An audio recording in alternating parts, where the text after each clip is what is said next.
What's up everyone, Clutch Key here, and we now have our second week of action in the Spring 24 semester finished up. Now, last week we showed you clips from 4 titles to start our season. This time we get to show you the best from all 5 featured stream titles. So let's go ahead and kick off this episode of the ECAC Top Plays of the Week. Siena Heights Saints and the Buena Vista Beavers matchup in Super Smash Bros. And this game started off pretty well for the Saints, as they would only require 2 players to win the first set by 5 stocks. Second set gets a little bit closer, as in the middle of the set, it's 5 stocks on either side remaining, but for the Saints, Luddite has just the trick to make sure X-Wing Toe stays off the stage.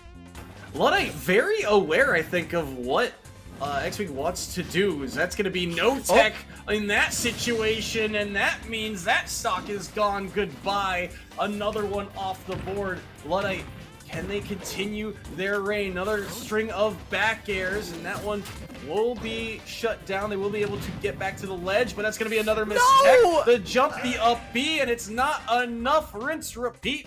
Kilomaz and Soy took you through that series, and they say 1 is fun, but twice is nice. And speaking of nice, Luddite's gameplay through the rest of the series was just that. By the way, the Donkey Kong comes in down 7-5 in stocks before Luddite went on a tear to drop all 7 from the Beaver side to get the second set and give the Saints a 2-0 record to start the season in the Elite Division. Heading to Valorant, it's the Brooklyn Bulldogs and the Tiffin Dragons, and we get our play from the very first game. To start off on Split, the Dragons had a 3-0 lead, which typically means the 4th round is an econ round for the team down 3, aka the Bulldogs. But that doesn't mean plays don't happen here. With the better weapon and sightline, it's Razor that gets this clip.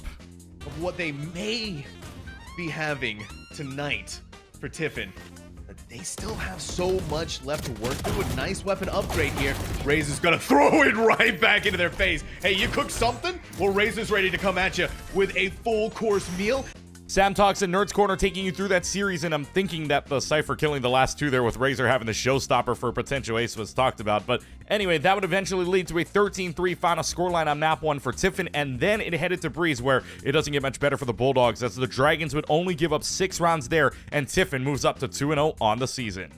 Fanshawe Fuel and the Penn State Baron Nittany Lions square off on Summoner's Rift, and Game 1 started off with a crazy moment, like a Baron steal from the Nittany Lions, but they lose the fight, which ultimately leads to a 21-8 finish, and the Fuel losing no towers at all. Game 2 gives us a top play early on, and Penn State Baron wants to play aggressively in a 2v1 situation, but Paradox says, "Don't dive me under tower, or you're gonna be sorry."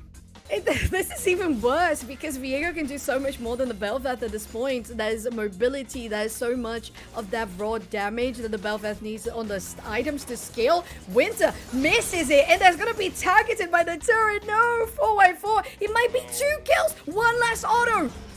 Oh, doesn't even need it.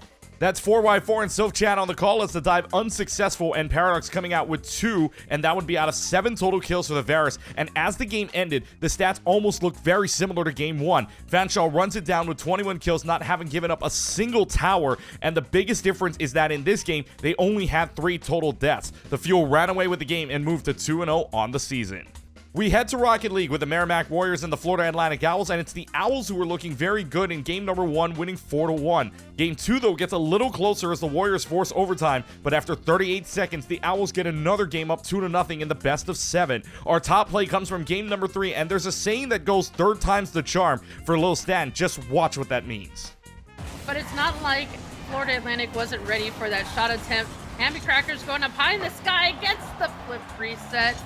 Looks like a musty there from the sky. Lil Stan going for a double. This is their GC1. Looked like he had a triple tap.